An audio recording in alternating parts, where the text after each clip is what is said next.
पाकिस्तानी मईशत के लिए अगला हफ्ता इंतहाई अहम होगा क्योंकि IMF के मौजूदा स्टैंड बाय अरेंजमेंट के रिव्यू के लिए IMF का जायजा मिशन 2 नवंबर को पाकिस्तान आएगा, जिसकी क़यादत नेथन पोर्टर करेगी और इस बात की तस्दीक खुद IMF की पाकिस्तान में नुमाइंदा एस्टर पेरेज ने कर दी है। और अगर ये जायजा मिशन पाकिस्तान के इकदाम और अहदाफ की उसूली से मुतमईन हुआ तो ही IMF का एग्जीक्यूटिव बोर्ड दिसंबर में पाकिस्तान को 71 करोड़ डॉलर्स की दूसरी किस्त जारी करेगा। ज़राए का दावा है कि हुकूमत पर एतमाद है कि पाकिस्तान ने पहली छमाही में IMF के अहदाफ हासिल कर लिए हैं। टैक्स महसूला टारगेट से ज़्यादा रही हैं, प्राइमरी सरप्लस का टारगेट भी हासिल कर लिया है। मगर दूसरी तरफ बैरूनी फाइनेंसिंग के इंतजाम के हवाले से खदशात अपनी जगह बरकरार हैं। 12 अक्टूबर को अपनी मिडिल ईस्ट और सेंट्रल एशिया आउटलुक रिपोर्ट में IMF पाकिस्तान की बैरूनी फाइनेंसिंग की ज़रूरियात और कम ज़र मुबादला के ज़खायर पर बात कर चुका है और कह चुका है कि स्टेट बैंक के 7.5 अरब डॉलर्स के ज़र मुबादला के ज़खायर महज 1.5 माह की दरामदाद के लिए काफ़ी हैं और इस माली साल में बैरूनी कर्जों की अदायगी के लिए पाकिस्तान के पास फाइनेंसिंग काफ़ी नहीं है। जबकि शहबाज राना की खबर के मुताबिक हुकूमत ने इस माली साल में 20 अरब डॉलर्स के बैरूनी कर्जों का टारगेट रखा है। मगर अब हुकूमत के अपने अंदाजों के मुताबिक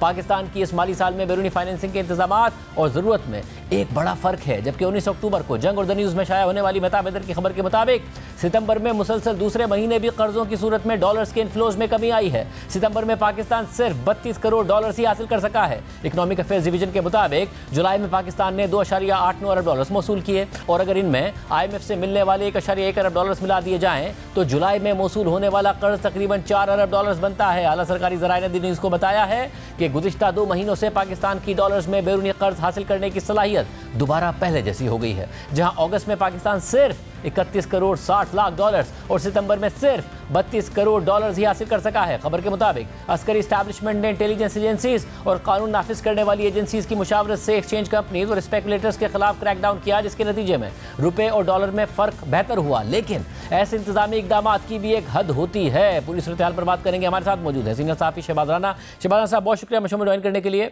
सब पहले तो ज़ाहिर है इस बारे में कयास सराइयाँ होती थी, जो रवैया इसहाक डार साहब का रहा था उसके बाद कि IMF आएगा भी या नहीं आएगा, फिर वो नहीं आते थे, फिर वज़ीर आज़म इन्वॉल्व होते थे। अब कम से कम ये हुआ है कि उन्होंने पहले ही कह दिया हम 2 नवंबर को आ रहे हैं। जब आ रहे हैं तो इस बात का कितना इम्कान है कि पाकिस्तान का जायज़ा भी कामयाबी से हो जाएगा? हुकूमत कितनी पूरे एतमाद है?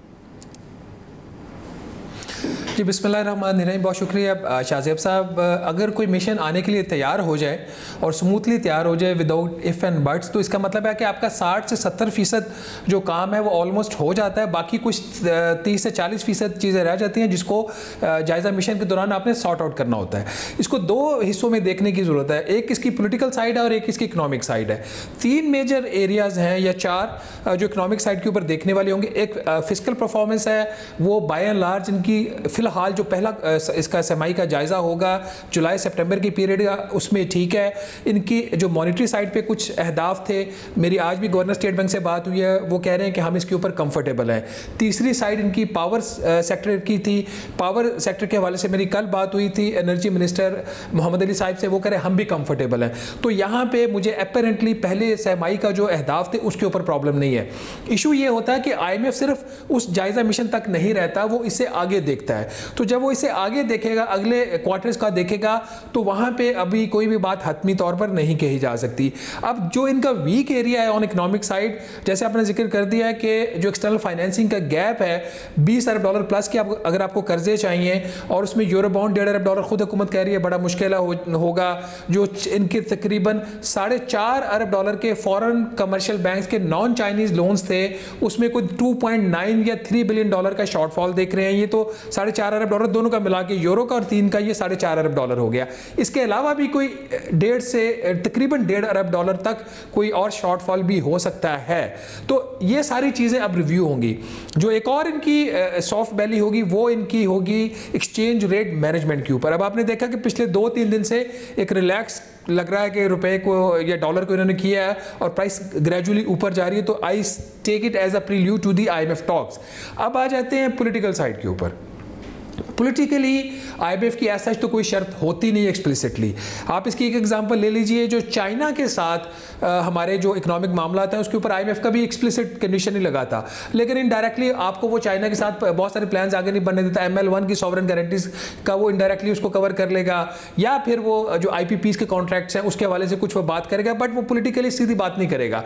यहाँ पे शाहज़ेब खानज़ादा साहब जो इशू आएगा वो इलेक्शंस की तारीख है। ये मैंने अपनी खबर में मेंशन भी किया किया है। और ये मेरी जो बैकग्राउंड में कुछ लोगों से, IFIs के लोगों से बातें हुई हैं और कुछ जो हमारी जो वज़ीर ख़जाना उनकी वहाँ पे मोरक्को में जो वर्ल्ड बैंक और IMF के लोगों से बात हुई, तो वहाँ पे 2-3 क्वेश्चन बड़े सीरियसली रेज हुए हैं कि इलेक्शंस कब होंगे, क्योंकि इसका डायरेक्ट लिंक है इस प्रोग्राम के साथ और अगला प्रोग्राम जो हमने साइन करना है। और सेकंड उसके जो क्वेश्चन ये था कि SIFC का मैंडेट क्या है, कितनी इफेक्टिव है, क्या इसकी लीगल अथॉरिटी है, और तीसरा इंटरिम गवर्नमेंट का मैंडेट क्या है। तो ये 3 क्वेश्चन डायरेक्टली, इनडायरेक्टली, इम्प्लिसिटली ये चीज़ें आपकी रिव्यू टॉक्स को इन्फ्लुएंस कर सकती हैं। इलेक्शन कमीशन ऑफ पाकिस्तान ने एक इंडिकेट किया हुआ एंड वीक जो है वो बात करें जनवरी की, तो अगर वहाँ पे क्लियर डेट आ जाती है तो वो इससे काफ़ी सहूलत मिल जाएगी। और मुझे साथ में ये भी बताइएगा कि जो बैरूनी फाइनेंसिंग का मसला है, ज़ाहिर है आपने बताया था कि एक होल बाकायदा नज़र आता है, अब IMF भी अपने कंसर्न्स का इजहार कर चुका है, इसके लिए क्या सोच रही है हुकूमत? ज़ाहिर है बैरूनी मार्केट्स में तो नहीं है रूम के हम कोई वहाँ से जाके पैसे रेज कर सकें, इंटरेस्ट रेट्स भी हाई हैं, लिक्विडिटी के मसाइल हैं, क्या सोच रही है हुकूमत? क्या फिर दोस्त ममालिक से मांग रहे होंगे पैसे? फ्रैंकली शाहज़ेब साहब, बहुत ही लिमिटेड ऑप्शंस है हुकूमत के लिए। जो इंटरनेशनल इंटरेस्ट रेट्स की इन्वायरमेंट है, ओवरऑल जो ग्लोबल इकोनॉमी की जो सूरत हाल है, हुकूमत के पास बहुत ऑप्शंस नहीं है। आपने जो दोस्तों को जितना आपने एक्सप्लॉइट करना था वो आपने कर लिया, वो भी एक मैक्सिमम लेवल पे आपको ले के जा चुके हैं। जो मिडल ईस्ट की सिचुएशन डेवलप हुई है, this is negative for Pakistan, क्योंकि अब वहाँ पर जो पोलिटिकल प्रायोरिटीज़ चेंज होंगी, उससे और बहुत सारी चीज़ें पाकिस्तान में चेंज हो जाएंगी। तो इनके पास ऑप्शन नहीं है। बिल्कुल ये मांग रहे हैं, आप ठीक कह रहे हैं, चाइना से, राइट लेफ्ट से, वहां पे इनको थोड़ी बहुत स्पेस मिल भी जाएगी जो अल्टीमेटली हुकूमत करने जा रही है। क्योंकि जो ग्रॉस फाइनेंसिंग नीड्स पाकिस्तान की होती हैं, जिसमें आप गैर मुल्की कर्जों की अदायगी और प्लस करंट अकाउंट का खसारा, उसकी फाइनेंसिंग, वहां से अब ये स्पेस गेन करने की कोशिश कर रहे हैं। इंपोर्ट्स को कब किया जा रहा है, एक्सपोर्ट्स बढ़ाने की कोशिश कर रहे हैं, नहीं बढ़ पा रही, रेमिटेंसेस के ऊपर इनकी कोशिश है। वहां से अगर $1.5-2 बिलियन की वहां से स्पेस क्रिएट कर ले इंपोर्ट्स कब करके, तो वहां से इनको थोड़ा सा फाइनेंसिंग रिक्वायरमेंट्स कम हो जाएंगी, उतना ही इधर से इनकी जो चीज़ें हैं वो बेहतर हो जाएंगी फाइनेंसिंग के हवाले से। लेकिन फिर भी एक गैप रह जाएगा। और मेरी अंडरस्टैंडिंग ये है कि IMF जून 2024 तक का गैप नहीं देख रहा। IMF 31 मार्च 2024 तक का गैप देख रहा है। उसमें जो मेरी अंडरस्टैंडिंग है, इनके कुछ अभी भी प्रॉब्लम्स हैं, but as you said options बहुत ज़्यादा नहीं है और बहुत ब्राइट ऑप्शंस भी नहीं है।